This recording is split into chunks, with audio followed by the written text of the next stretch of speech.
Woods. The forests of the Black Cedars had always been feared by the villagers. Its tall, twisted trees seemed to whisper to each other whenever the wind played.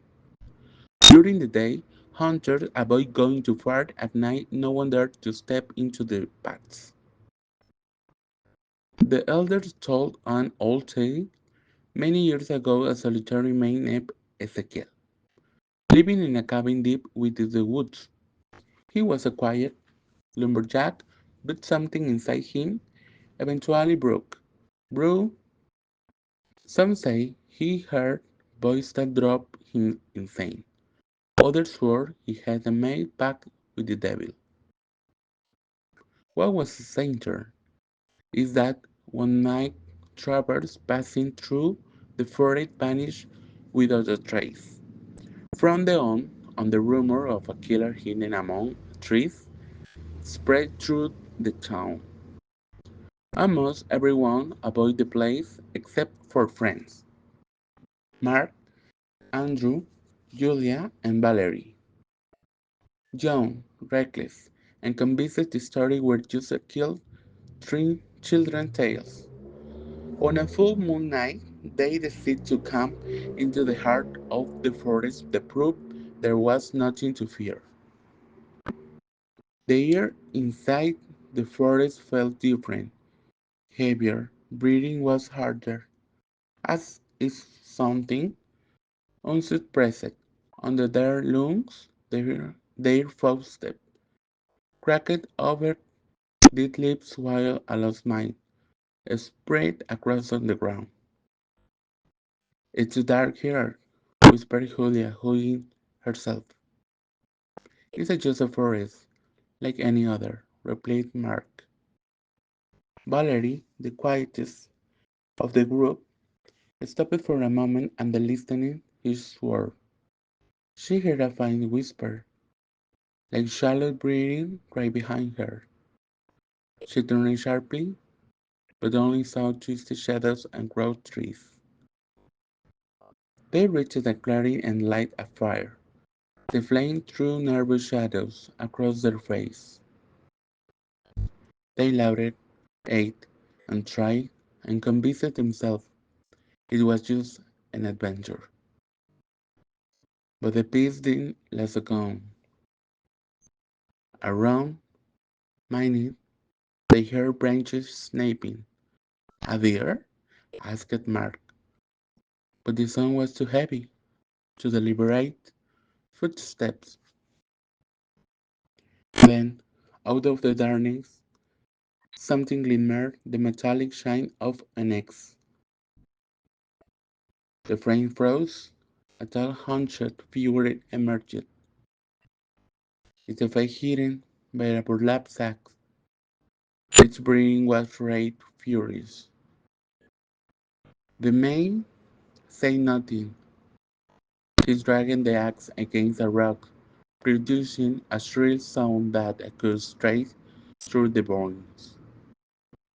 "Run!" Julia screamed. The group scattered in different directions.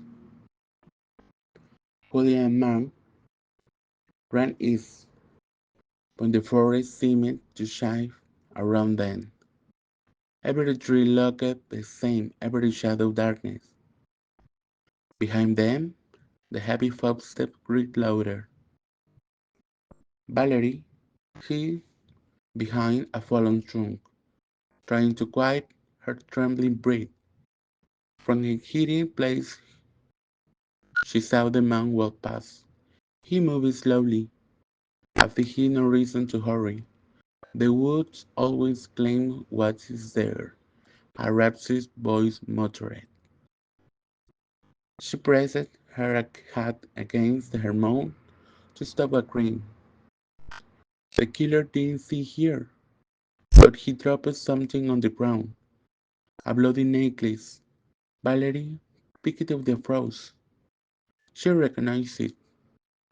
It belonged to a girl from the village who had gone missing months ago.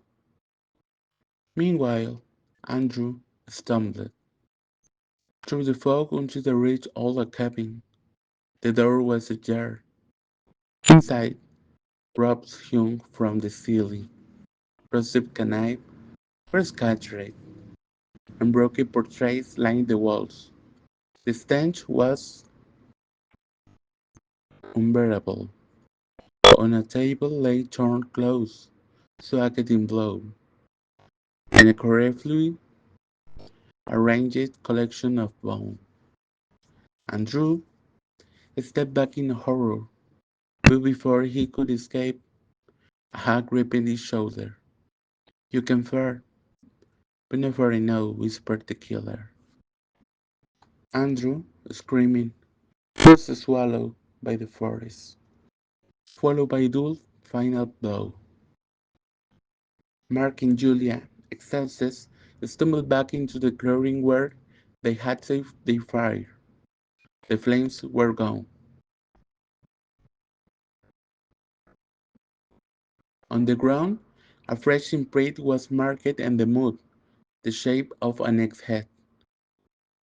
"This can be real," Julia sobbed. "We need to stick together," Mark said. Then a whistle echoed through the air. It was the wind. It was a low, steady whistling, coming from everywhere around. Slowly, the sound turned into the woods. The forest remembered. The forest reclaims.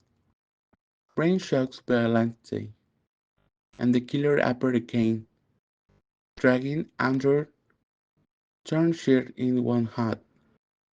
Julia screamed and bolted, while Mark, desperate, saw a burning stick and the man. The killer didn't flinch. He raised the axe, and with a swift movement, snuffed out the fire. Mark never screamed again. Julia and Valerie eventually found each other in the mist, shaking, crying. They clung together and ran until they saw what looked like the edge of the forest. Moonlight but a narrow path leading out. But when they stepped forward, they froze, the same clearing where they had started to before, untouched, as the eye had never left. Behind them a whisper drifted through the cold air. "No one leaves the forest." The killer stepped out of the shadow, raising his axe. Julia screaming, Valerie collapsed. Silence swallowed everything. At dawn, the villagers noticed their friends had not returned. A hunter who dared enter forests later found something strange in the clearing, a new carving on the trunk of a tree.